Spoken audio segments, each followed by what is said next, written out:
See it all over the media. Celebrities adopting children outside of their own race. Hollywood's elite appear kind, generous, and colorblind in their mission to help children in need. But how do everyday Americans feel about interracial adoptions? We set up our hidden cameras inside the Mastora's Diner, a popular restaurant in Bordentown, New Jersey. We've hired two actresses to play longtime friends on a collision course on this road to adoption. She's my daughter. The woman on the right of the screen plays a newly adoptive mother of a child who, well, looks nothing like her. And we're about to find out what her good friend thinks about that. You should have a child that looks like you. This adorable adopted girl is, of course, an actress we've hired. She understands that the harsh words she may hear are only make-believe. As our scenario begins, it doesn't take long before the antagonist starts expressing her narrow-minded views. Hi! I'm good. How are you? You're so good. Oh, you did too. Where's she? Right here. Oh, that's her? Nari, this is Tracy, Hi. my friend. She's black. I thought she was going to be white. Oh, yes, she's black. Look, I'm a good friend. If you don't hear it from me, you're going to hear it from somebody. And I'm just trying to tell you now that you adopting a black girl, a little black child, is going to be problems for your life. You couldn't have just waited for a white child? Tracy, I'm not going to return her like she's a garment I don't want. Well, why did you pick her out to begin with?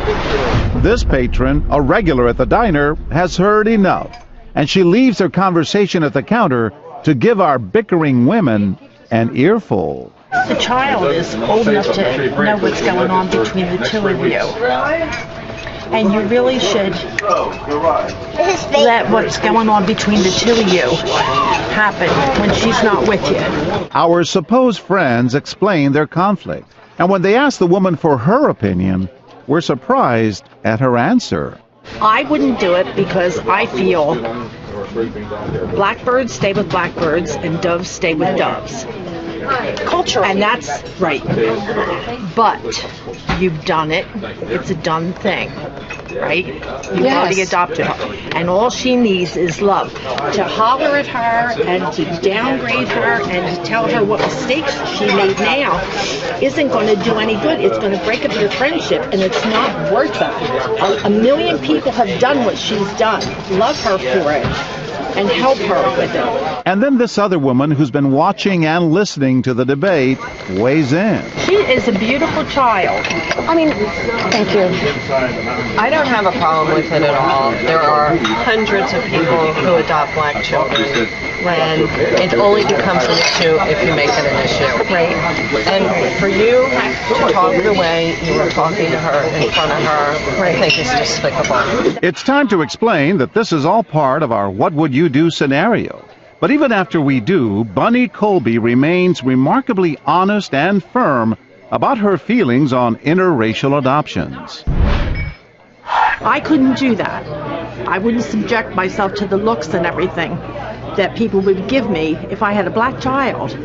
But I said, as a good friend, what she should do is just love her friend. To speak to a friend like that when they had done, they had already had the adoption done, and this little girl sitting here listening to it, just, I got fairly emotional. When we run the scene again, our angry actress storms off in a huff. Tell me what she needs, Tracy. Well, I don't know, because I'm white and she's black. How about that? You shouldn't have adopted a black girl. Unbelievable. Unbelievable. I'm so upset right now. I'm embarrassed. Oh. That's when Lorraine Coriel rises to the occasion. She opens her heart to our distressed new mother. My granddaughter came home to me and said she was pregnant. But I went nuts. I didn't want to be part of this child. I didn't want her. And that child is the reason we breathe in the morning. Sure, I can only tell you the joy that child brings to my life. Why get involved?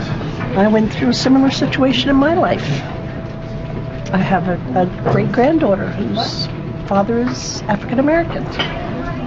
And that's what I was telling her. I told her that the baby has brought more joy in our life than we could ever have imagined. I didn't want her to have the child. I told her to have it adopted. I told her to, I don't even want to say the word, but Abortion? and I don't believe in it. I mean, I grew up in my era. Stuck to your own. And I'm telling you, she is absolutely an angel of my heart. So the moral of the story?